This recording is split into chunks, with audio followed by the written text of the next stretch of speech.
Alors, dernière petite news avant le débrief des essais libres qui arrive, hein. Je l'ai pas oublié, vous inquiétez pas.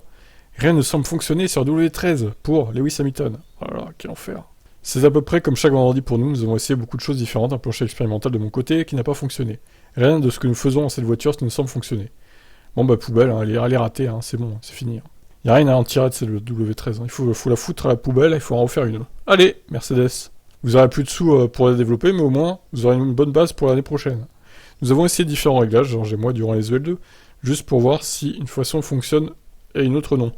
J'attendrai d'entendre comment c'était pour lui, mais pour moi c'était un désastre. C'était comme si la voiture empirait. Elle devenait de plus en plus mauvaise à mesure qu'on travaillait dessus, nous continuons à travailler dessus, mais c'est comme ça, c'est la voiture qu'on a pour cette année, donc nous devons juste endurer ça et travailler dur pour construire une meilleure voiture pour l'année prochaine. La rigidité de la W13 continue à poser problème chez Mercedes, comme le décret Hamilton. Une touche sur le vibreur et la voiture s'envole. Ah oui, littéralement quoi.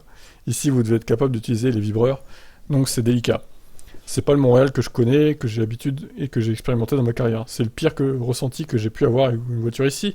Donc j'espère que cette nuit, nous pourrons faire quelques changements. Mais ce sont les fondamentaux de la voiture. À l'escalier, ça va être difficile. Selon Hamilton, éviter les accidents sera très, très délicat.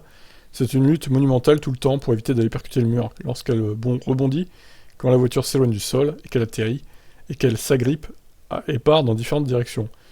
Putain, mais non, comment il a décrit, c'est incroyable.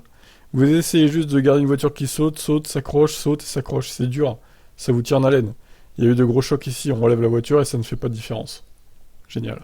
Gros sol, c'est amusant de piloter sur ce circuit, c'est à l'ancienne et c'est très difficile avec les voitures qui tapent sur les vibreurs.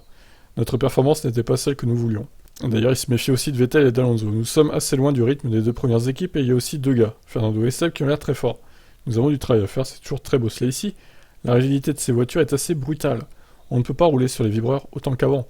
La voiture est aussi souple que possible, mais il y a quelque chose dans cette génération de voitures qui nous empêche de le faire. Surtout sur la W13, hein. Les autres ont l'air de mieux se comporter, visiblement.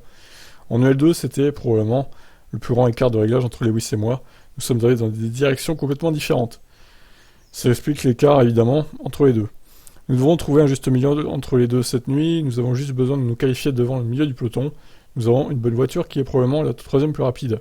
Mais si nous laissons une ou deux voitures devant nous, ça pourrait rendre les choses difficiles. Bon, après, normalement il pleut hein, aujourd'hui au Canada, donc... Bon, on va voir, peut-être que la pluie va leur poser problème à Mercedes d'ailleurs. Hein. C'est pas gagné qu'ils se débrouillent bien sur la pluie d'ailleurs. Voilà, donc pour résumer, cette voiture c'est de la merde. Je vous laisse commenter, ciao.